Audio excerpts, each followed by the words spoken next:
안녕하세요. 오늘은 열왕기상의 이야기를 함께 나누겠습니다. 열왕기상은 이스라엘 왕국의 흥망성쇠를 보여주는 중요한 이야기로 주로 다윗왕의 아들 솔로몬의 통치와 그 이후 왕국이 둘로 나뉘는 이야기들을 담고 있습니다. 다윗왕의 뒤를 이어 왕이 된 솔로몬은 지혜로 유명했지만 그가 통치 후반기에 우상 숭배와 타락에 빠지면서 나라가 어지러워지게 되죠. 이후 왕들이 어떻게 이끌었고 하나님과의 관계가 어떤 식으로 나라의 운명을 바꾸는지 보여줍니다. 이야기를 시작하기 전에 잠깐 배경을 알아볼까요?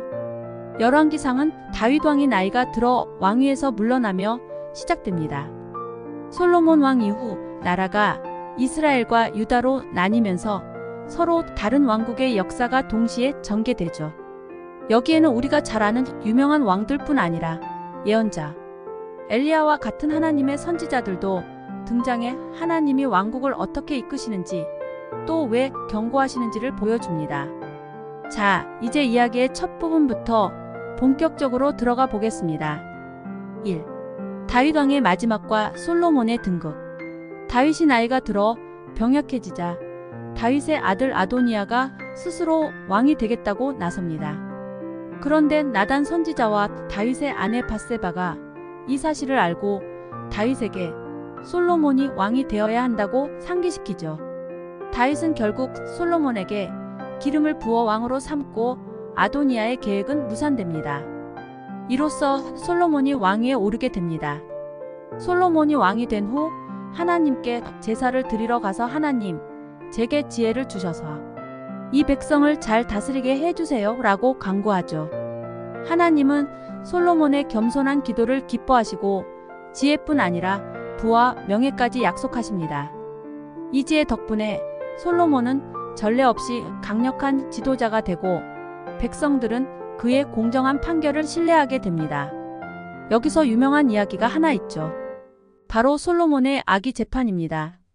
두 여인이 같은 아기를 두고 서로 자기 자식이라 주장하자 솔로몬은 아기를 반으로 나누자라고 제안하는데요. 참 어머니가 아이를 살리기 위해 상대에게 아기를 양보하며 자신의 사랑을 보여주죠. 이 사건으로 솔로몬의 지혜가 백성들에게 널리 알려집니다. 솔로몬의 성전 건축. 솔로몬은 왕이 된 지 4년이 되었을 때 성전 건축에 착수합니다. 이 성전은 이스라엘 백성들이 하나님을 예배할 수 있는 중심이 되는 곳이었죠. 그는 레바논에서 훌륭한 제목을 가져오고 기술자와 건축자들을 동원하여 웅장하고 아름다운 성전을 세웁니다. 성전 완성 후 솔로몬은 백성을 대신하여 하나님께 기도하며 하나님의 이름이 이곳에 영원히 머물기를 간구합니다. 하나님은 솔로몬의 기도를 듣고 그가 지키지 않으면 재앙이 있을 것이라 경고하시지만 솔로몬의 기도에 응답하셔서 성전에 하나님의 임재가 머물게 하십니다.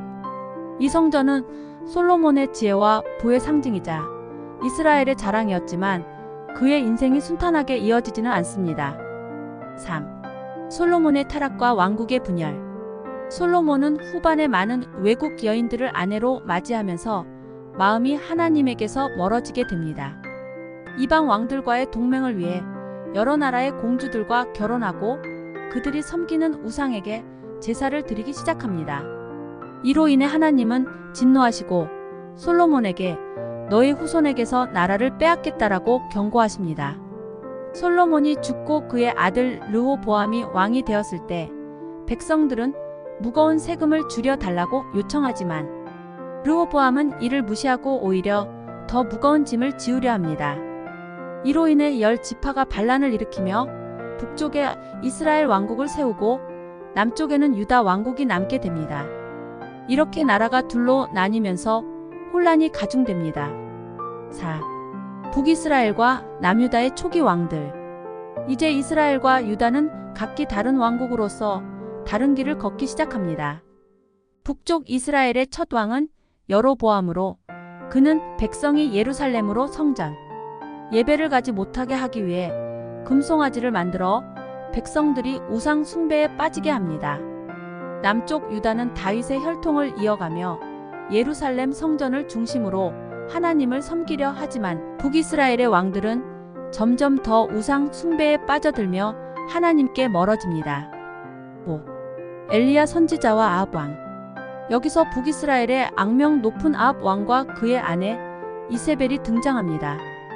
이들은 바알 신을 숭배하며 하나님의 선지자들을 박해하죠. 이때 하나님께서는 엘리야라는 위대한 선지자를 통해 북이스라엘에 경고의 메시지를 보냅니다. 엘리야는 하나님의 명령을 받고 아합에게 큰 가뭄이 들 것임을 예언합니다.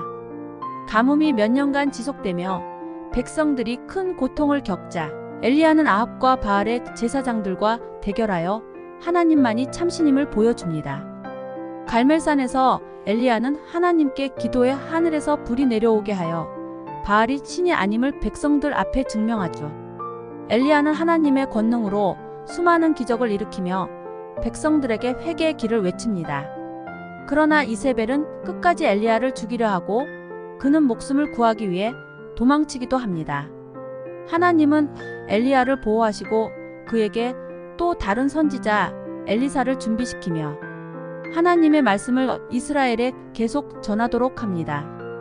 열왕기상의 마지막은 엘리야와 엘리사에 대한 이야기로 끝나며 그들은 여전히 백성들에게 하나님의 뜻을 전하고 하나님의 길로 돌아오도록 촉구합니다. 나라가 점점 분열되고 우상 숭배가 팽배해지면서 이스라엘 왕국은 점점 더 멸망의 길로 다가갑니다. 이렇게 해서 열왕기상의 이야기를 함께 나눴습니다. 이 이야기의 핵심은 하나님께 순종하고 그분의 뜻에 따라 사는 것이 나라와 지도자에게 중요한 일이라는 점입니다.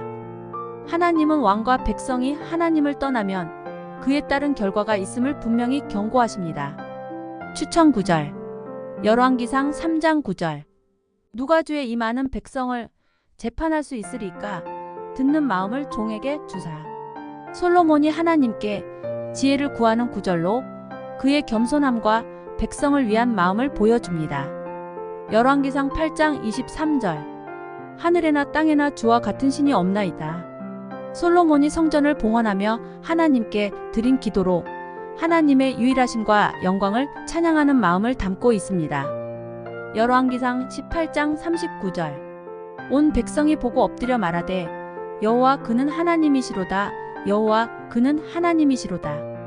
엘리야가 갈멜산에서 하나님을 증거한 후 백성이 하나님을 인정하는 장면으로 믿음의 회복을 나타냅니다. 이 구절들을 통해 하나님이 통치자와 백성에게 바라시는 것이 무엇인지 그리고 그분이 참된 경배를 중요하게 여기신다는 점을 알 수 있습니다. 열왕기상의 다음 이야기인 열왕기하에서는 이 분열된 왕국이 더 큰 시험을 맞이하는 과정이 이어지니 기대해 주세요. 감사합니다.